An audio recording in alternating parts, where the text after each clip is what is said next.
kind of go a little bit into the history. I know that we talked about how sports came about when it came to Mr. Manning coming to both Coach Z and myself to start baseball and football.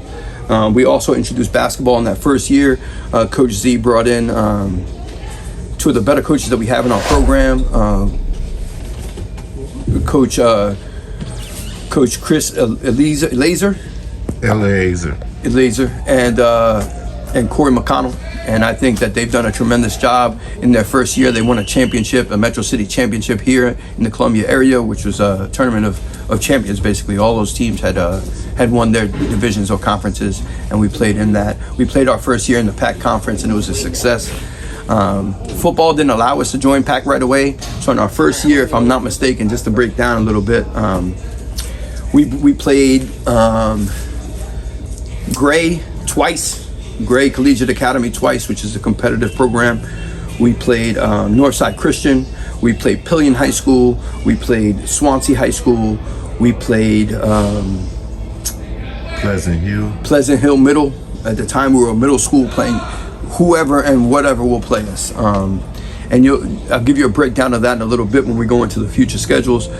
But it was a tough schedule. And the toughest part of that schedule is that every game is on the road. We don't have a home field. We don't have home field advantage.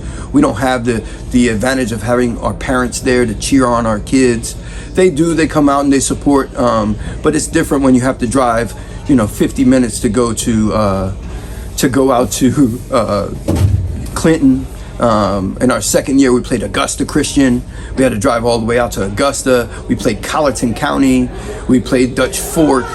So our schedule, we end up having to play who we have to play. I know that there's a lot out there stating that, charter schools find their way to beat up on little schools and to go out of their way to win championships at conferences they don't belong in. Well, first of all, we don't belong in a conference because we are different. If there was a conference, we'd be below A as far as student population and as far as the facilities that we have. However, that's not what we challenge our kids. We challenge our kids by putting them up against the best competition possible. That first year, as I explained to you, we played a middle school schedule. So we played the B teams and the middle school teams of the respective schools. Then going into last year, we stepped it up a little bit. We want to continue to challenge our kids. Last year's schedule was a tough schedule. We played last year's schedule. I'm sorry, I'm going off the top of my head, but we played Lower Richland, which if I'm not mistaken is a 3A school. We played Colleton County, which is also a 3A or 4A school. We played Dutch Fork, which is a 4A school. We played Augusta Christian, which is a Skeezer school in the top division there. All JV too. We didn't duck them and play, their middle schools or their. We would have liked to, since all we had was ninth graders, but we had to play the competition that was in front of us. And a lot of people say that all these other schools are picking and choosing who they play so they could beat up on people. We were picking and choosing who would beat up on us. Why? Because we want to put our kids under pressure. Like we said, pressure builds diamonds, makes diamonds. Pressure busts pipes, and we want to teach our kids that if they keep working hard every day and chop wood, as we say, every day, at the end of the day, that tree will fall. And it's not about the everyday look and how much have I chopped today. Some days will be better than others, but at the end of the day, so long as that tree goes down, that's our goal. And as bats, what we've learned as bats, as a mascot, is that our kids fight. Our kids are resilient. They don't give up. You can't take them out. Funny enough, the story of how we became bats derives from a trip that our administrators made to Texas, I believe. And they were trying to find different mascots. I believe it was salamanders was the top choice. I don't know if I would have been able to come here as a coach with the team named Salamanders. I could just listen to the middle school and high school jokes right now. But it was a blessing. They went to this bridge where hundreds of bats roosted at night, and then they came out at a certain time, and it was impressive to them. They didn't think much of it at the time, and then they made they were trying to find a location for the new school, and the location that they went into was infested by bats.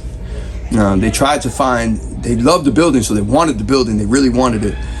But bats aren't something that you could just get rid of as a nuisance. You have to have some special specialized, I guess, extraction of the bats, not to harm them and things of that nature. So it kind of made sense. They could try and kill us off in the first couple years before the school was here. Nobody understood the vision. Nobody understood what was coming. They try to kill us off, but bats are resilient, and that's what we've learned. And so it's a fitting name. Our kids work together. It's a beautiful thing because you can't do anything by yourself, and bats don't do anything by themselves. And I think that is pretty interesting. We've had to, very similar to bats, create our own culture, create our own language even.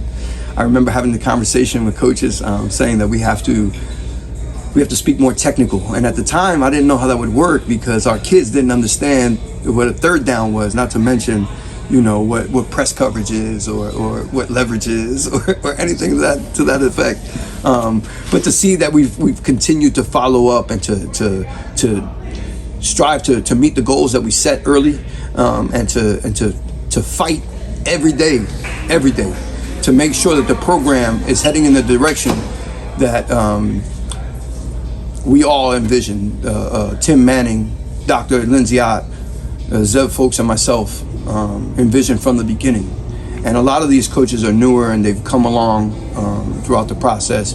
So we need to keep, as the founding fathers, we need to keep that going in the right direction. We need to keep our eyes on the prize, as they say. It's not about today, it's about tomorrow. And our kids understand that, and our kids put in work blindly. And bats don't see very well, so it's kind of a pun intended. But they've worked blindly with knowing that, yeah, something's coming, but it's hard for them to envision what we see as adults. And we put a lot of pressure on our kids to compete at a high level, and our kids have embraced it. And now they ask for the Dutch forks.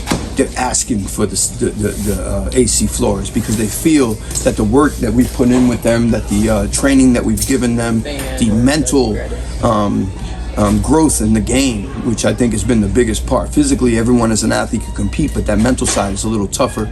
So I think our kids are a lot mentally tougher now than they were before, and that's a credit to our coaches. I think that we're ready to compete with anybody out there. As me and Coach Z are huge boxing fans, and as boxers say, anybody could get it. I want to fight champions. I want to fight anyone that has a belt, and that's what we are as a program. We want to compete against the highest level. We want to put ourselves and compare ourselves to that standard so that we know the direction that we need to head in.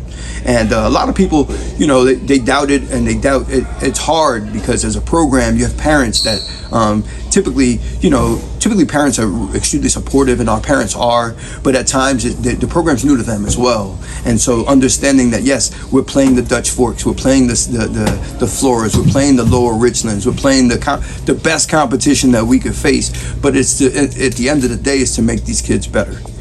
Once we get into a division, I don't know what the state's going to figure out as far as the high school league and where charter schools fit into it, but I'm sure they'll figure something out. But when that day comes, and we don't know when that day will be here, but when that day comes, Clear Dot Bats will be ready for whatever. We'll be ready for whatever competition comes our way, be it 5A, 4A, 1A. I don't really care. The coach doesn't really care. We believe in our kids. We train our kids at a high level. We give them the tools that they need to succeed on the field and in the classroom, and more importantly in life. And that's our job. And that's, if we stay with that job, we can't fail.